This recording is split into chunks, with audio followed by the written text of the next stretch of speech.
എന്താ ഇത്? ഒരു ക്യൂ പാലിച്ച എല്ലാവരും ഇങ്ങനെ കൂടി ഞാൻ എന്താ ചെയ്യുക? രാഘവ, എന്താ മുതലാളി? നിന്നോട് പലതവണ ഞാൻ പറഞ്ഞിട്ടുണ്ട് മുതലാളി എന്ന് വിളിക്കരുതെന്ന്. നീ എന്നെ സാറേ എന്ന് വിളിച്ചാ മതി. നീ പോയി സാറിന് ചായ മേടിച്ചുണ്ടാ ചെല്ല്. കൃഷ്ണൻകുട്ടി, 4 ദിവസവും ഞാൻ തുണി കൊടുത്തിട്ട് ഇതുവരെ തയ്ച്ചു കിട്ടിയിട്ടില്ല. ഞാൻ കൊടുത്തിട്ട് 7 ദിവസമായി. നിങ്ങൾ ഇങ്ങനെ എല്ലാരും കൂടി ബഹളം വെച്ചാൽ ഞാൻ എന്ത് ചെയ്യാനാ? തുണി ഇങ്ങനെ വെറുതെ കൂട്ടി തന്നാ മതിയാ? നല്ല ഉറപ്പ് വേണ്ടേ? അതിന് സമയം എടുക്കും. ഗ്യാരണ്ടി ഉള്ള സ്റ്റിച്ചിങ് ഇവിടെ. ഗ്യാരണ്ടിയോ? അതെ, 6 മാസത്തെ ഗ്യാരണ്ടി. 6 മാസം കഴിഞ്ഞാലോ? ഗ്യാരണ്ടി കഴിഞ്ഞു. കൃഷ്ണൻകുട്ടി, എനിക്കും അടിക്കണം 2 പാന്റ്. ഓ, ഭാസ്കരേട്ടനും കൂടി പാന്റ് എടുക്കുമ്പം നമ്മുടെ ഗ്രാമം പാൻസിന്റെ കാര്യത്തിൽ സമ്പൂർണ്ണ സാക്ഷരത നേടും. ഇതെന്താടാ പാന്റ് നീ വാടകയ്ക്കും കൊടുത്തു? അതെ, അടുത്തുള്ള ഗ്രാമത്തിൽ നിന്ന് ആരെങ്കിലും കല്യാണം മറ്റോ വിളിക്കാനായിട്ട് മുണ്ടെടുത്ത് വന്നാല് ഇവിടുന്ന് പാന്റ് എടുത്ത് അവർക്ക് അപമാന ഭീതി ഇല്ലാതെ നടക്കാം. മണിക്കൂറിന് 10 രൂപ 75 പൈസ. എന്താടാ 75 പൈസ? അത് അലവൻസ് ആണ്, വാഷിംഗ് അലവൻസ്. നീ കൊറേ നേടുന്നുണ്ടല്ലോ. ഇത് റോൾഡ് ഗോൾഡാ. അളവെടുക്കട്ടെ? നിക്കല്ലേ. ഒരു പാന്റ് അടിക്കാൻ എന്താടാ കൂലി? കൂലിയല്ല, ഫീസ് 150 രൂപ ഉള്ളൂ. 150 രൂപയെ? ഞാൻ ഒരു 50 രൂപ വരും. അയ്യോ, 50 രൂപ ട്രൗസർ അടിക്കാനേ പറ്റുള്ളൂ. ട്രൗസർ മതി. എന്നാ അളവെടുക്കട്ടെ? ഇതെന്താ ട്രൗസർ ആകുമ്പോ വള്ളി വേണ്ടേ? വള്ളി വേണ്ട, വള്ളിക്കുള്ള തുണി തികയില്ല. ആണോ? അപ്പൊ ഇവിടെ എടുക്കാം. ഇറക്കം ഇത് മതി. 1/2 ഇഞ്ച്. അല്ല, ചെരുപ്പ് വരെ ഇരുന്നോട്ടെ. ചെരുപ്പ് വരെ അല്ലേ? അല്ല, ചെരുപ്പ് വരാകുമ്പോ അത് പാന്റ് ആവൂലേ? പാന്റ് വേണ്ട, ട്രൗസർ. ചെരുപ്പ് വരാൻ നീളമുള്ള ട്രൗസർ ഇറക്കം കൂടാൻ നേരത്ത് 2 മതി. പാന്റ് ഒന്നുമില്ല. അതെ, ഇന്നീ കുട്ടി, എന്നാ ഞങ്ങൾക്ക് ട്രൗസർ മതി. അയ്യടാ, ട്രൗസർ എടുക്കാൻ പറ്റിയ പ്രായം. തനക്ക് തുണി ഇല്ലാതെ നടന്നാ മതി. പണ്ടാരും ചെയ്യും. ഞാൻ പച്ച തുണിയാ കൊടുത്തത്. ഞാൻ നീലയാ കൊടുത്തത്. ഞങ്ങളെ കാല് തിരിഞ്ഞു പോയി. തല തിരിഞ്ഞു പോയെന്ന് കേട്ടിട്ടുണ്ട്. കാല് തിരിഞ്ഞു പോയെന്ന് ആദ്യമായിട്ട് കേൾക്കുക. പല ഡോക്ടറെ കൂടെ കാണിക്കണോ? ഡോക്ടറെ കാണേണ്ട നീ ഞങ്ങളുടെ കാലും മര്യാദക്ക് മാറ്റി വെച്ചതാ. എവിടെ മാറിപ്പോയെന്നാണ് ഈ പറയണത്? തന്റെ പാന്റിന്റെ കളർ എന്താ? നീല. ഇങ്ങനെ നീങ്ങിന്നേ. ഇത് നീലയായില്ലേ? തനിപ്പുറത്ത് വന്നേ. പുറത്ത് വാടോ. വെളിച്ചപ്പാടിന്റെ പാന്റിന്റെ കളർ എന്താ? പച്ച. പച്ചയല്ലേ 2 കാലും? എന്താ പറയണം? നടക്കുമ്പോ അങ്ങനെ അഡ്ജസ്റ്റ് ചെയ്താ പോരെ? ശരിയാ, പോ ചെല്ല്. മിസ്റ്റർ പ്രഭാകർ, നിന്റെ ആന ഒരു ദിവസത്തേക്ക് വേണ്ടി വരും എനിക്ക്. എന്റെ പുതിയ കടയുടെ ഉദ്ഘാടനത്തിനാ. ഈ ആന ഉദ്ഘാടനം ഒന്നും ചെയ്യില്ലേ? വല്ല മന്ത്രിമാരെ കൊണ്ട് ചെയ്യിച്ചാ പോരെ? അയ്യോ, എനിക്ക് ആ കട കൊണ്ട് ജീവിക്കാനാ, അടച്ചുപൂട്ടാനല്ല. നീയൊക്കെ പാന്റ് അല്ല എന്ത് തന്നെ കൊടുത്താലും ഈ നാട് ഡെവലപ്പ് ആവില്ല. ഉണ്ണിയില്ലേ ഇവിടെ? ഇനി അടുത്ത മാസം 1-ാം തീയതി വരെ ഇതുകൊണ്ട് തൃപ്തിപ്പെടണം, അനുഗ്രഹിക്കണം. ആനയാണ്. എന്താടോ ഇത് ആനയ്ക്കുള്ളതാ? അല്ല, ഇതൊരു ഉപകാരമാണ്. ഉപകാരമല്ലടോ, ഉപകാരം. രണ്ടും ഒന്ന് തന്നെ മാഷേ. സമ്മാനം ഉണ്ണിക്കൊള്ളതാ. അതെ മാഷേ, ഈ നാടിന്റെ മുഖച്ഛായ മാറ്റിയത് ഉണ്ണിയാ. നാട്ടിലൊരു വലിയ തയ്യക്കട ഉണ്ടായതും ഉണ്ണി കാരണമാണ്. അതുകൊണ്ട് ഈ സമ്മാനം ഉണ്ണിക്കൊള്ളതാ. ഉണ്ണിയേ അവിടെ നിൽക്കേ.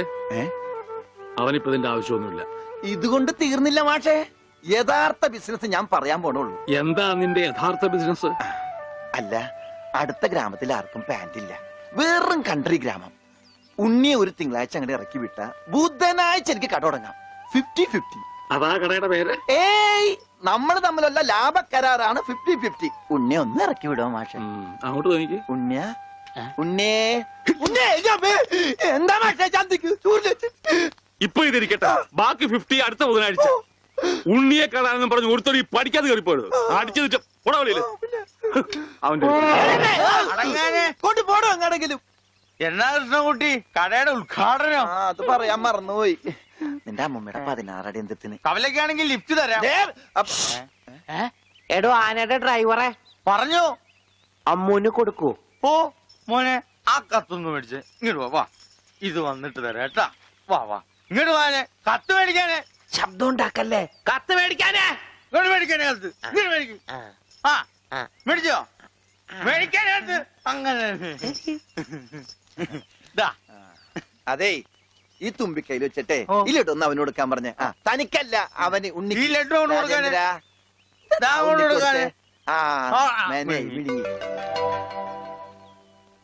എന്റെ കൃഷ്ണൻകുട്ടി ചേട്ടാ. എനിക്കായിരുന്നു കത്ത്. കത്തിലുള്ളതല്ല, ഞാൻ പറഞ്ഞതാ. ഇത് മുഴുവൻ ഇംഗ്ലീഷിലാണല്ലോ. ചിലപ്പോ മലയാളത്തിൽ എഴുതിയപ്പോ തെറ്റിപ്പോയതായിരിക്കും. ഇതെങ്ങനെ വായിക്കും? ഒന്ന് വായിച്ചേ. തന്നെ ഇത്രോ? OHMYDEAR.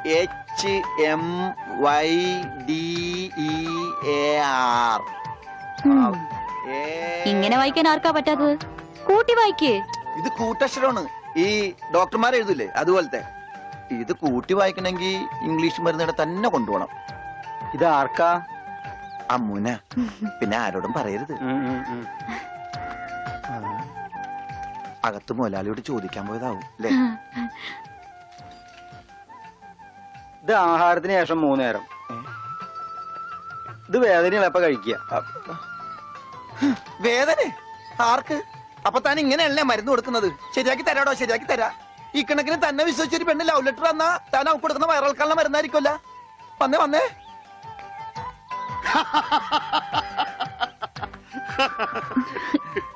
കിട്ടിയാ? കിട്ടി, എനിക്ക് കിട്ടി. ഞാൻ പറഞ്ഞില്ലേ ഭാസ്കരേട്ടനെ കണ്ടാ കിട്ടൂന്ന്. ഐശ്വര്യമായിട്ട് വായിച്ചേ. വായിക്കാനൊന്നുമില്ല, ഇത് വിസയാ. വിസയ ഏ, അമേരിക്കയില് മോസ്കോ എന്ന് പറഞ്ഞൊരു കവലയുണ്ട്. നിറച്ചു കട്ടമ്പികളാ. അവിടെ ഒരു സായിപ്പനെ തല്ലാൻ വിളിച്ചിരിക്ക. പക്ഷെ ഒരു കുഴപ്പം, റോളറ് കിട്ടുള്ളൂ. അപ്പൊ കാശ് കിട്ടൂലേ? റോളർ തന്നെയാടാ കാശ്. ഇത് വിസ, ടിക്കറ്റ്. ഇത് ടിക്കറ്റ് വിസയൊന്നും അല്ല, ഇത് ലവ് ലെറ്ററാ, പ്രേമലേപനം. ലവ് ലെറ്ററാ? Who are you? ആരാ എഴുതിയത്? അയ്യടാ, ചേട്ടനല്ല. അത്രക്ക് ദാരിദ്ര്യമുള്ള പെണ്ണുങ്ങളൊന്നും ഈ നാട്ടിലില്ല. ഇതേ നമ്മടെ ഉണ്ണി അമ്മൂന് എഴുതിയ കത്ത. അത് ശരി.